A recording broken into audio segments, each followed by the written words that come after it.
Hello students, today we are going to discuss the poem A Slam of Life। ठीक अच्छी तो आज आम आमर +2 सेकेंड ईयर जो पोएम रही ए स्लाम ऑफ लाइफ बा जीवन स्तव बा जीवन संगीत आज आम डिस्कस करवा। The poem is written by Henry Wordsworth Longfellow. देखा कौन रही इंट्रोड्यूस द पोएट। हेनरी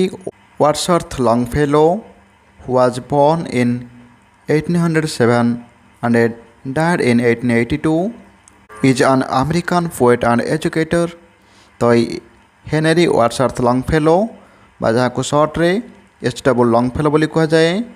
जे कि 1807 मसीह जन्म करते और 1882 मसीह मृत्युवरण करते। जे इज एन अमेरिकन पोएट, जन अमेरिकीय कवि एंड एजुकेटर एवं शिक्षाविद अटंती। In 1884 he is the first citizen of United States. तो he is the first citizen से होती अमेरिकार प्रथम नागरिक to be honoured in Poets Corner of Westminster Abbey in London. तो लंडन रो जो जातीय कवि मानकर गोटे कीर्तिस्तंभ अच्छी बा स्मृतिस्तंभ अच्छी। तो सही वेस्टमिनिस्टर एबे सी जन प्रथम अमेरिकन नागरिक जे कि सही सम्मान सम्मानित होते। ठीक अच्छे देखा कौन रही warm up. A psalm of life is one of the most inspirational poems in literature for the lesson on life which it illustrates. तो ये जो स्लाम ऑफ लाइफ बा जीवन स्तव बा जीवन संगीत is one of the most inspirational poems in literature. तो आमर साहित्य रे जो केतेक प्रेरणादायी कविता रही भर ये हूँ गोटे प्रधान बोली कहुई for lessons on life which it illustrates, जहाँ अवतारणा कर वर्णना कर। तो ता भर ये हूँ एक दृष्टांतमूलक कविता जहाँकि आमको कौन करे ना प्रेरणा दिए जीवन को बा जीवन में आग को बढ़ापी। ठीक अच्छे the speaker believes that life is a solemn virtue and that the only way to live it by making it worthwhile by becoming a good influence for the future generations। तो ये कौन है ना द स्पीकर बिलीव्स। तो ये कवि विश्वास करती जे life is a solemn virtue, जीवन है एक पवित्र सुगुण रे भरा and that the only way ये हूँ एकमात्र उपाय जो कि to live it by making it worthwhile, आम या अधिक मूल्यवान करिपरिबा क्यों उपाय बंचिकी ना by becoming a good influence for the future generation, गोटे भल प्रभावी मनीष होकरी गोटे भल छाप छाड़ी कहाँपाई ना फॉर द फ्यूचर जेनेरेशन भविष्य पीढ़ी। तो आम आम जीवन को एमती बंचा जमीती कि भविष्य पीढ़ी बा परवर्ती पीढ़ी एक सुंदर उदाहरण साजा गोटे भल उदाहरण हो। ठीक अच्छे गोटे भल छाप छाड़ी एंड सजेस्ट दैट आज लंग आज वन लिव्स। एवं आउ कौन कर सजेस्ट एवं आमको से उपदेश देते जे आज लंग आज वन लिव्स, जड़े जिते अधिक बंचब one must progress further than before, जड़े से अधिक अग्रगति कर फर्दर दैन बिफोर। तो पूर्व अपेक्षा से आग को आहरी अधिक अग्रगति कर। तो जड़े जिते अधिक बंचब से अधिक शिखब से अधिक अभिज्ञ और अनुभूति संपन्न हो जहाँकि पूर्व अपेक्षा से आउ टे अधिक अग्रगति कर। And provide impetus for others to create their own footprints and provide एवं प्रदान कर।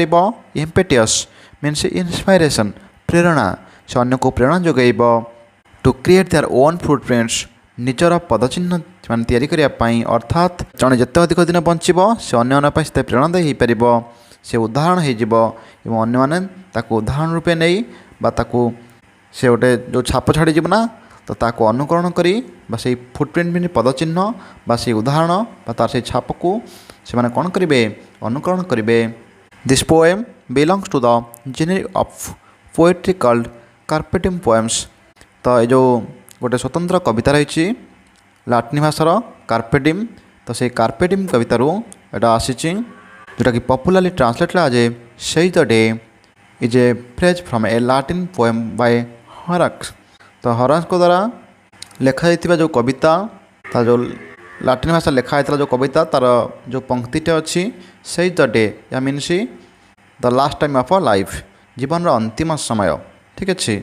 तो यार जो कार्पे डिम पोएम आसी तो लाटिन गोटे पद हूँ सेज द डे या अर्थ हूँ जीवन अंतिम समय। जदि आम इंग्लीश ट्रांसलेट करवा तो जीवन अंतिम समय हम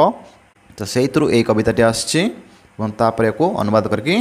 लिखा जाइए ठीक अच्छे। लंग फिल लिखिंट है बेले बेले क्वेश्चन आसे कौन आसे कार्पे डिम है तापर तार ट्रांसलेट पदरा आस सेज द डे जार अर्थ हूँ जीवन अंतिम समय है। This poems inspire us to make the most of time. ये कविता आमको कौन करे जीवन अधिकांश समय आमको इन्स्पायर करे आमको प्रेरणा जगाए ठीक अच्छे। तो read through the poem and note how the poet urges us not to think that life is sad and purposeless. तो रीड थ्रू दिस पोएम यही कविता पठन माध्यम एंड नोट एवं नोट करवा हाउ द पोएट अर्ग्स ये कवि आम केमती प्रवर्ताई नॉट टू थिंक न भावाई कि लाइफ इज ए सैड जीवन हूँ दुख एंड ए पर्पसलेस एवं उद्देश्यहीन। अर्थात ये कविता माध्यम कवि आमको यह प्रेरणा देउछन्ति कि तुम्हें कविता पाठ करके यह जान जे यह शिख जे कि जीवन दुख एवं उद्देश्यहीन बोली केबे कहना and how he inspire us एवं से आमको आउ केमती प्रवर्ताई to conduct ourselves each day in such a way that we may find ourselves everyday better than before. एवं से आउ कौन कहते ना ही इन्स्पायर अस आमको प्रेरणा देते जे टू कंडक्ट आवरसेल्व्स आम निजक परिचालित करवा ईच डे प्रत्येक दिन इन सच ए वे गोटे एमती उपाय दैट जमीती कि वी मे फाइंड आवरसेल्व्स आम निजक आविष्कार करवा आम निजक सेमती जगह पहुँचेबा सेमती करवा जमीती कि एवरीडे बेटर दैन बिफोर। तो पूर्व दिन अपेक्षा प्रत्येक दिन आउ भल होइक आसब अर्थ पूर्व दिन अपेक्षा आम आउटे बेटर हो पार प्रत्येक दिन। Striving hard and leaving the result to God. कठिन परिश्रम कर striving hard means work hard कठिन परिश्रम कर एंड लिविंग द रिजल्ट एवं फल छाड़ी दियो टू द गॉड ईश्वर के ऊपर जोटा आम भागवत गीतार कहुई कर्मणे बाधिकारेस्तु माँ फलेस्तु कदाचन। तो सेमती कठिन परिश्रम कर फल को ईश्वर के ऊपर छाड़ी दियो ता आमको प्राप्त हो ठीक अच्छे। देख ये आरंभ हो तुम पोएम द टेक्स्ट ये अति सुंदर पोएमटे। तो मो लाइफ सबुठ बेस्ट पोएम। तो जीवन को यह एक नूतन प्रेरणा जगैब अति सुंदर पोएमटे हार्ट टचिंग लगे मन देखी शुण मुझे प्रत्येक वार्ड बाय वार्ड तुम डिस्कसन करदेवी जमी किसी डाउट न रही ठीक अच्छे। तो कवि कहते कि tell me not in mournful numbers life is but an empty dream for the soul is dead that slumbers and things are not of what they seem. मनफुल्ला विलाप एम्प्टी ड्रीम शून्य स्वप्न स्लम्बर्स शोई रहा ठीक अच्छे। सिम्सला प्रत्यय देखा tell me not in mournful numbers मते कह ना in mournful numbers means sorrowful numbers मते दुख बा विलाप करी कह ना कौन कह ना जे life is but an empty dream जे जीवन हूँ एक एम्प्टी ड्रीम बोली शून्य स्वप्न बोली। तो जीवन हूँ मिछ मरीचिका शून्य स्वप्न बोली एक मत के दुख विलाप करी कह ना कारण जो मैंने भांगी पड़ती ना से कहते जीवन मूल्यहीन बेकार एमती कहते ना। तो से कहुच्छे कि जीवन खूब भैल्युएबल भेरी वर्दी बोली कहुई। तो कवि को प्रथम लाइन कहते कि tell me not in mournful numbers मत के विलाप करी कह ना जे life is but an empty dream जे जीवन हूँ एक शून्य स्वप्न बोली। For the soul is dead that slumbers and things are not what they seems. For the soul से आत्मा कहुच्छी से आत्मा कौन हुए ना इज डेड से मरी जाए दैट स्लम्बर्स जे सोई रहे अर्थात जे अलसुआ सोई रहे ता जीवन मूल्यहीन हो जाए। And things are not what they seems एवं सब जिन सेमती नुहे जहाँ व्हाट दे सीम्स जहाँ जमी देखा जाए सिमेला प्रत्यय देखा है कि थिंग्स आर नॉट सब जिन सेमती नुहे व्हाट दे सीम्स से जमी देखा जाती अर्थात प्रत्येक जिन जमी देखा जाती सब जिन सेमती हो न था कहुई ठीक अच्छे। मैं आउ थे क्लीयर कहीदे शुण कवि कहते कि मत कह ना दुख बा विलाप करी कह ना जे जीवन हूँ एक शून्य स्वप्न एवं से ही आत्मा जी सब शोई रुए से कौन हुए ता मृततुल्य हो जाए एवं सब जिन ऊपर को जमी देखा जाए ता सेमती हो न थाए ठीक अच्छे। नेक्स्ट देखा कौन रही life is real life is earnest and the grave is not its goal dust thou art to dust thou returnest was not spoken of the soul. देख life is real life is earnest एटी earnest सहित ये returnest पड़ुची ताने जदि ए स्टंजक आम ए धरवा ना जदि यहाँ ए हम ताले गोलटा कौन हम बी हम ये तो क्वार्टन अच्छी चारिपद एक पद अच्छी क्वार्टन कह ठीक अच्छे तो यहाँ बी है रिटर्नेस्ट अर्नेस्ट रिटर्नेस्ट ये सामान अच्छी ताने ये को ये पड़ुची ओके तो गोल हाथ सोल भी पड़ुची ठीक अच्छे ताने आम देखले पोएमटा कौन हम ना ए बी है ये हूँ ए बी ये चारिपद एक पद क्वार्टन को कह ये जो प्रत्येक स्थान रही चारिपद एक पद चारिपद रही ना क्वार्टन तो ये कौन हम ये प्रथम ए बी तापर ए बी ओके कहना ये एर्नेस्ट को ए धरा गोल को बी हम रिटर्नेस्ट एर्नेस्ट तो रिटर्नेस्ट पड़ू तेणु ए को ए आसला रिपीट गोल को सोल पड़ू बी है रिपीट ठीक अच्छे ए बी है यार राइमिंग स्कीमटा ओके बेले बेले एमती क्वेश्चन आस एग्जाम देखी नब क्लीयर हो गल ठीक अच्छे एवं आम देखा आमर कौन रही देख लाइफ इज रियल जीवन हूँ वास्तव लाइफ इज अर्नेस्ट जीवन हूँ पिला खेल नुहे चाइल्ड प्ले नुहे अर्थात जीवन हूँ सत्य आ वास्तव and the grave is not its goal grave अर्थ समाधि बा कबर तो grave is not the its goal जीवन लक्ष्य नुहे कि समाधिस्थ होगा केवल मृत्युवरण करवा जीवन लक्ष्य ही न थाए dust thou art to dust thou returnest यहाँ हूँ गोटे कोटेसन आसचे कौतरू ना बाइबल रू ठीक अच्छे जो ख्रीष्ट धर्मग्रंथ बाइबल से आसचे गोटे कोटेसन या अर्थ हूँ कौन धूलीर शरीर दिने धूली मिसब जोटा आम भी कहे ओडिया माटीर शरीर दिने माटी मिसब ठीक अच्छे ये कथाटी जो आसी quotation was not spoken of the soul was not spoken एक कथा कह जाए नहीं ऑफ द सोल आत्मा पाई ये जो कथाटी कह ना जे माटीर शरीर दिने माटी मिसब यहाँ आत्मा पाई कह जाए यहाँ केवल शरीर पर कह ठीक अच्छे कौन आम जाने ना जो भगवत गीतार भी कह जे शरीर मृत्युवरण करे कि आत्मा हूँ अजर अमर से जल में बुड़बनी कि निआरे पोड़बनी कि अस्त्र द्वारा मारी हेब नहीं तो आत्मा कौन हुए ये हूँ अजर अमर आत्मार के मृत्यु नहीं शरीर मृत्युवरण कर कहुना तो सही कथा कहुई सब धर्मग्रंथ तार जिस्ट से रही life is real life is earnest जीवन हूँ सत्य जीवन हूँ वास्तव यह पिला खेल नुहे the grave is not its goal तो जीवन लक्ष्य समाधिस्थ होगा नुहे मृत्युवरण करवा नुहे dust thou art to dust thou returnest ये जो माटीर शरीर दिने माटी मिसब was not spoken of the soul यह आत्मा प्रयोज्य नुहे या आत्मा कहुनी है जीवन सत्य वास्तव यह पिला खेल नुहे जीवन लक्ष्य समाधिस्थ होगा नुहे माटीर शरीर दिने माटी मिसब यह शरीर पर कहुपे कि आत्मा प्रयोज्य नुहे ठीक अच्छे देखा कौन रही नेक्स्ट जा not enjoyment and not sorrow is our destined end or way but to act that is tomorrow find us farther than today not enjoyment खाली आनंद उपभोग करवा नुहे नॉट सरो कि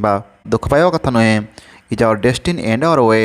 आमर नियति शेष को जहाँ होना कहीं बट टू एक्ट किंतु काम कर दैट इज टुमोर जे प्रत्येक आसंता काली फाइंड्स अस फार्दर दैन टुडे आज अपेक्षा आउ टे भल होगी आसो है कि तमाने नॉट एन्जॉयमेंट एंड नॉट सरो आनंद पा विषाद पायापाई नुहे इज आवर डेस्टिन आमर शेष को नियति जहाँ भी रखी ना कहीं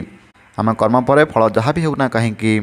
शेष को एंड को किंतु आम कौन करवा काम करवा बट टू एक्ट कि कम करने अच्छी दैट इज टुमोर कहीं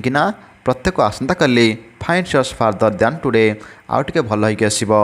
आज अपेक्षा अर्थात आज आम जमी भी कम करवा जमी आमको गोटे काली भल आसंता काली आहिकी आसो है कि जदि आम आज शोई रहा तो आसंता काली आम सेमती ही आसो जदि आम कठिन परिश्रम करवा तो आसंता काली आम गोटे भल आसंता काली होगी आसो तेणु से कहुई जो आम कहुए ना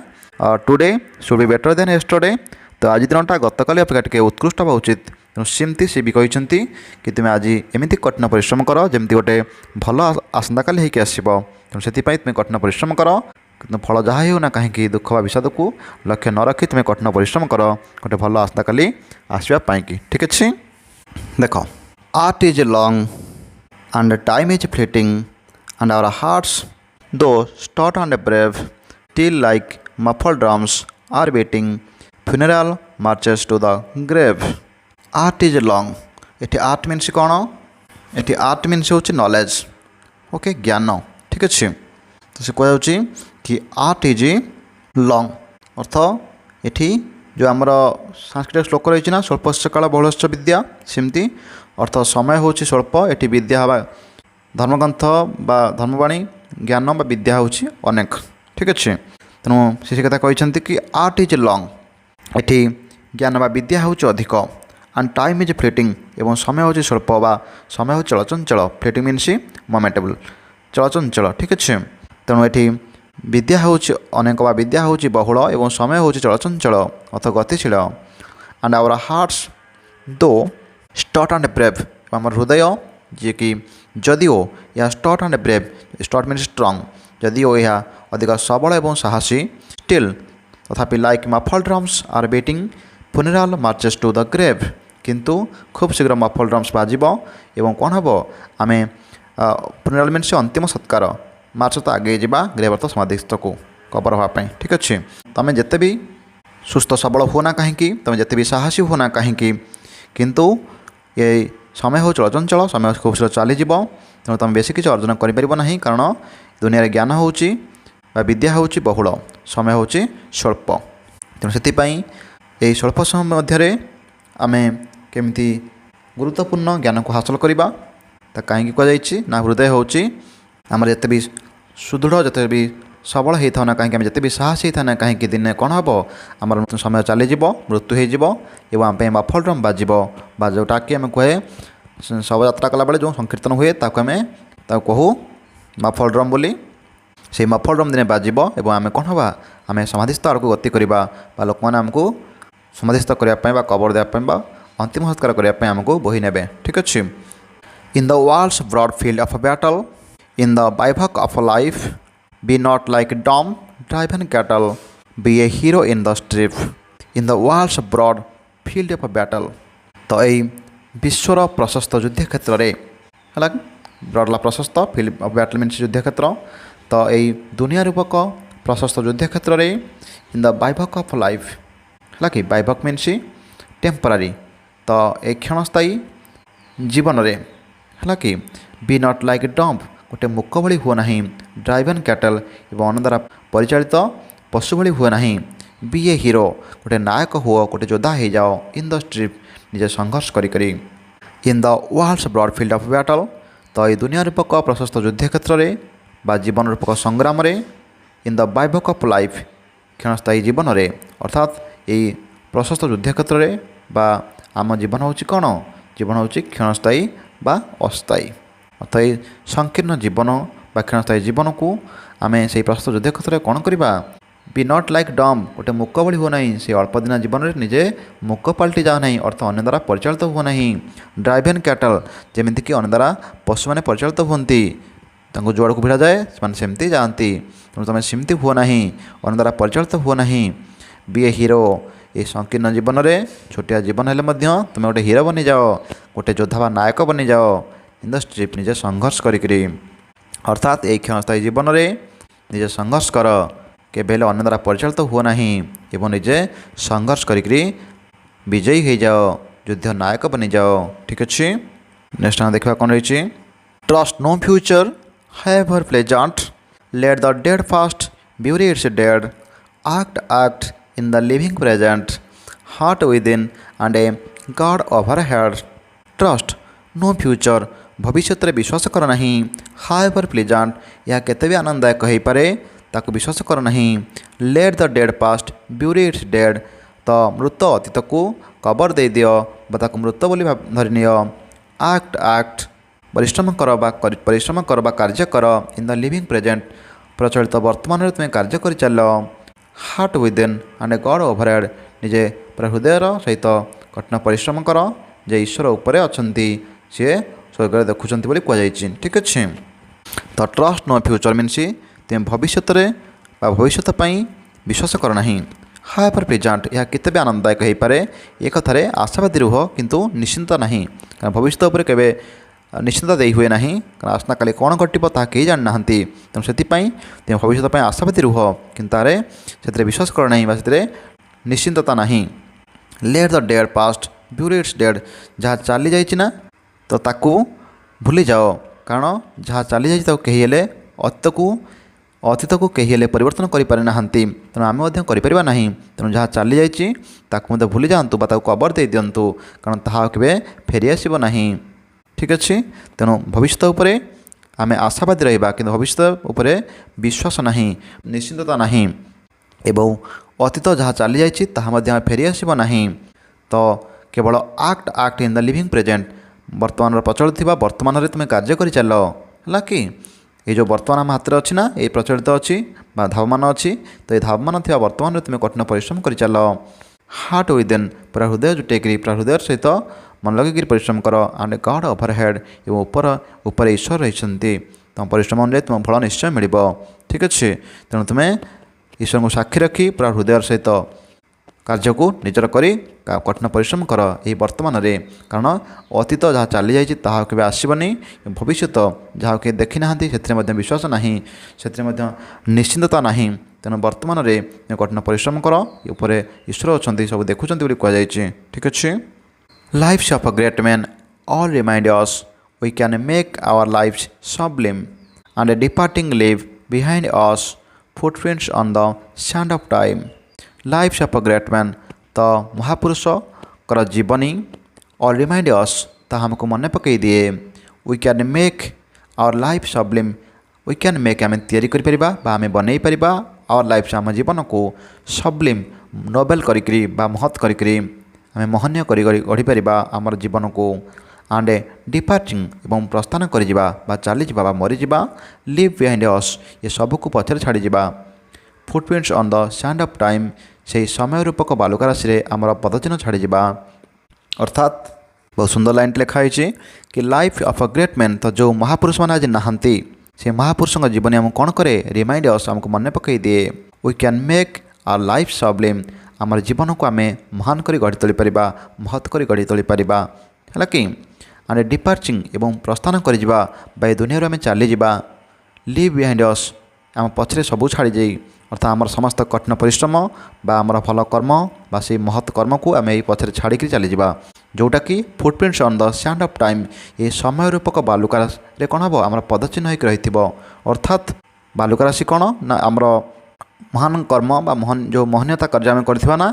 ଏ ଯେଉଁ ଇତିହାସର ସ୍ୱର୍ଣ୍ଣାକ୍ଷରରେ ତାହା ଲିପିବଦ୍ଧ ହୋଇକି ରହିଥିବ। କାରଣ ଆଜି ଗାନ୍ଧୀ ଗୋପବନ୍ଧୁ ନାହାନ୍ତି, ଆଜି ଅବଦୁଲ କାଲାମ ନାହାନ୍ତି, କିନ୍ତୁ ତାଙ୍କର ଯେଉଁ ମହତ୍ ବାଣୀ ଆମ ପାଖରେ ଅଛି ନା, ଆମେ ତାକୁ ମନେ ପକାଉଛନ୍ତି ନା, ତ ସେମିତି କୁହାଯାଇଛି। ତ ସେ ମହାପୁରୁଷଙ୍କର ମହତ୍ ବାଣୀ ଆମକୁ ଏହା ମନେ ପକାଇ ଦେଉଛି ଆମେ ଆମ ଜୀବନକୁ ମହାନ କରି ଗଢ଼ି ତୋଳିପାରିବା। ଏବଂ ଯେତେବେଳେ ଆମେ ଏ ଦୁନିଆରୁ ଚାଲିଯିବା ଆମର ସେହି ମହାନ କର୍ମ କ'ଣ ହେବ ନା ଏ ସମୟ ରୂପକ ବାଲିରେ ଛାପ ହୋଇକି ରହିଯିବ। ଅର୍ଥାତ୍ ଏ ଦୁନିଆ ଆମକୁ ମନେ ରଖିବ, ଆମର କର୍ତ୍ତବ୍ୟକୁ ବା ଆମର କର୍ମକୁ ଏ ଦୁନିଆ ମନେ ରଖିବ ଏବଂ ମନେ ପକାଇବ, ହେଲା। ତେଣୁ ସେଥିପାଇଁ କୁହାଯାଇଛି ଯେ ସମୟ ରୂପକ ବାଲୁକା ରାଶିରେ କ'ଣ ହେବ ନା ଆମର ପଦଚିହ୍ନ ଆମେ ଛାଡ଼ିଯିବା, ଅର୍ଥାତ୍ ସେହି ମହାନ କର୍ମକୁ ଛାଡ଼ିଯିବା, ଯେଉଁ ମହାନ ବା ମହନୀୟ କର୍ମକୁ ଲୋକମାନେ ପରେ ମନେ ପକାଇବେ ଯେତେବେଳେ ଆମେ ଏ ଦୁନିଆରୁ ପ୍ରସ୍ଥାନ କରିଯାଇଥିବା। ଠିକ୍ ଅଛି। ଦେଖିବା ନେକ୍ସଟ କ'ଣ ରହିଛି। ନେକ୍ସଟ ରହିଛି କି ଫୁଟପ୍ରିଣ୍ଟସ୍ that perhaps another sailing over life's Solomon man, a forlorn and a shipwrecked brother, sing shall take heart again. ଦେଖ ଫୁଟପ୍ରିଣ୍ଟସ୍ ସେହି ପଦଚିହ୍ନ ଦ୍ୟାଟ୍ perhaps another, ଯାହାକି ବୋଧେ ଅନ୍ୟ ଜଣେ ଯିଏକି sailing over life solemn main, sailing ଅର୍ଥ ନୌବିହାର କରିବା, ଅଫ୍ ଲାଇଫ୍ ସଲେମନ୍ ମ୍ୟାନ୍, ଏ ମେନ୍ ଅର୍ଥ ହେଲା କ'ଣ? ଓସନ୍ ବା ସାଗର। ଅର୍ଥାତ୍ ଫୁଟପ୍ରିଣ୍ଟସ୍ ସେହି ପଦଚିହ୍ନ ଦ୍ୟାଟ୍ perhaps another, ଯାହାକି ବୋଧେ ଅନ୍ୟ ଜଣଙ୍କୁ ଯିଏକି ସେଲିଂ ନୌବିହାର କରୁଥିବ ବା ନୌକା ଚାଳନା କରୁଥିବ, ଓଭର ଲାଇଫ୍ ସେ ସଲେମନ୍ ମ୍ୟାନ୍, ଜୀବନର ସେହି ପବିତ୍ର ସାଗରରେ। ଜୀବନର ପବିତ୍ର ସାଗର କ'ଣ? ଜୀବନଯାତ୍ରାରେ, ଜୀବନର ପବିତ୍ର ସାଗରରେ ଯେ ନୌବିହାର କରୁଥିବ ବା ନୌକା ଚାଳନା କରୁଥିବ, ଅର୍ଥାତ୍ ଯିଏ ଜୀବନ ରୂପକ ସାଗରରେ ଯାତ୍ରା କରୁଥିବ ବା ତା ଜୀବନଯାତ୍ରାରେ ଜଣକୁ ସେଇ ଯେଉଁ ଫୁଟପ୍ରିଣ୍ଟଟା କ'ଣ କରିବ ନା ଏ ଫର୍ଲନ୍ ଆଣ୍ଡ ଏ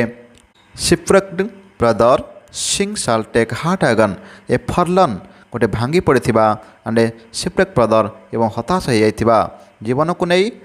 ଦୁଃଖ ନିରାଶାରେ ଭରିଯାଇଥିବା ସେହି ଭାଇ ଜଣଙ୍କ ଯିଏକି ସିଂ ଏକୁ ଦେଖିବ, ସେହି ପାଦଚିହ୍ନକୁ ଦେଖିବ,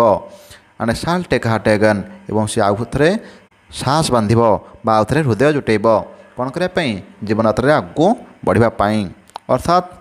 ଆମେ ଯେଉଁ ପଦଚିହ୍ନ ଛାଡ଼ି ଯାଇଥିବା ନା, ଯେଉଁ ଫୁଟପ୍ରିଣ୍ଟ ଛାଡ଼ି ଯାଇଥିବା, ଅର୍ଥାତ୍ ଏଠି ଫୁଟପ୍ରିଣ୍ଟ ମିନ୍ସ କ'ଣ ना से जो नोबेल डिड्स जो महत् कर्म बा से जो प्रेरणा आम छाड़ी जाइथिबा जड़े कौन कर ना जीवन यात्रा से आगेला बेले जीवन यात्रा जो से यात्रा कला बेले जीवन यात्रा से विफलतार भरी जाइथिबो जीवन में हारी जाइथिबो एवं सेतेबेले से भांगी पड़िथिबो तबेले ना सेतेबेले से कौन करिवो ना आम जीवन को से अनुकरण करिवो आमर सेही कर्म को बा से महनीयता को से अनुकरण करी कौन हेबो से आउ थरे पुणी जागी उठिबो एवं से ता जीवन में सफल हो पार आमको उदाहरण रूपे नहीं प्रेरणा रूपे नहीं जमती आमे आमे देखुले जमती कि अब्दुल कलाम भी कही से केमती पायलट हो पार नथिले से परीक्षा विफल होते किंतु पर देख से मिसाइल मैन ऑफ इंडिया हो गले प्रेसिडेंट मध्य हो गले तापर से आसी पहुँच जाते से कथा से कही कि जिते आम गोटे विफलता पाँच ना तेणु से विफलता पछरे आ गोटे किसी कारण अच्छी कारण से सफलता आमको से अटकई दे पारे से विफलता आमको से अटकईबनी विफलता आ गोटे उन्नत पथ आड़ को आमको सफलता आड़ को टाणी नेब तेणु प्रत्येक कार्य पछरे प्रत्येक हारिबा पछरे भी कारण थाए ईश्वर गोटे सुप्त इच्छा लुचि रही थाए जहाँ आम जीवन को आगू नापी आगे बढ़ापी ठीक अच्छे सेमती एमती गोटे जमी आम ये उदाहरण रूपे नहीं आगे बढ़ा जो आम गोटे एग्जाम खराब कले कौन गोटे किसी लाइफ रे वास्तव जीवन आम हारीगले विफल हो गले आम एग्जाम्पल नहीं पार कि सी हारला पछु घटना आगे बढ़ी जीवन आहुरी अधिक सफल होती अधिक सम्मान्य होती सेमती आम हो पार तेणु सेमती हुए कारण आम भी जानी अमिताभ बच्चन जहाँ को रेडियो जकी हिसाब से भी इंटरव्यू से फेल होते कि से पुणी सुपरस्टार हो गले समस्त हृदय रहीगले तेणु जीवन में जो मैंने छोट मोट जिन विफल होती ना पर बड़ बड़ सक्सेस देखते तेणु सेमती जीवन में हारिबार डरबार ना आमको प्रेरणा मिल आम आगे बढ़ी पार तो ये से कथा कहुई मुझे तुम उदाहरण देली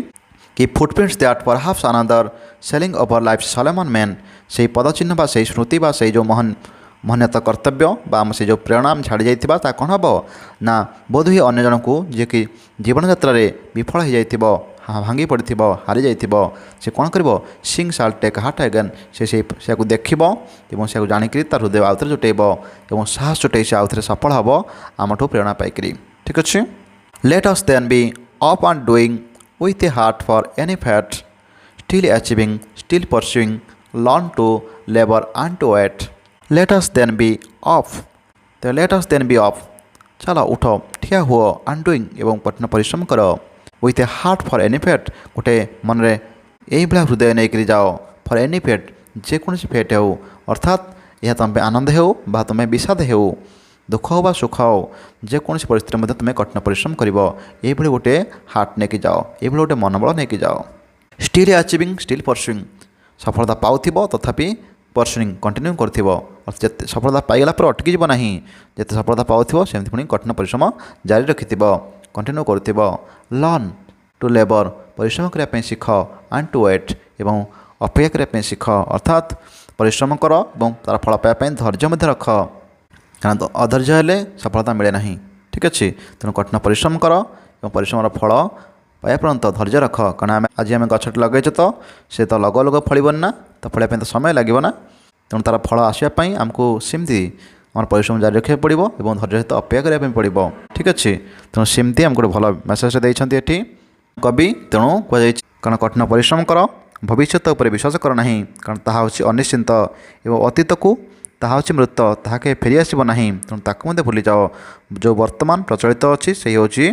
सबुठ गुरुत्वपूर्ण तापर आम अधिकार अच्छी कठिन परिश्रम कर एवं जिते भी सफलता पाउथिबो पुणी सेमती परिश्रम जारी रखुथिबो एवं कठिन परिश्रम करा शिख धैर्य रखा शिख ईश्वर उपर अच्छा तुमको निश्चित तुम सफलता मिल तुम परिश्रम फल तुमको निश्चित मिल कि भांगी पड़ ना उठ ठिया हुआ परिश्रम कर जारी रख तो अति सुंदर वार्ताटी दिखाई पोएम माध्यम आमको ये कवि देती तो मुझे आशा करुच्ची कि तुम्हें संपूर्ण बुझी जाइथिबो जदि कहार किसी भी डाउट थी तुम्हें कमेंट सेक्शन लिखि नहीं पार मुझे निश्चय तुमको रिप्लाय देवी अति सुंदर पोएमटे पूरा मु वार्ड बाय वार्ड बुझे तेणु देखी नेब क्लीयरली ठीक अच्छे आशा कर तुमको भल लगे थैंक्स टू एवरीबॉडी।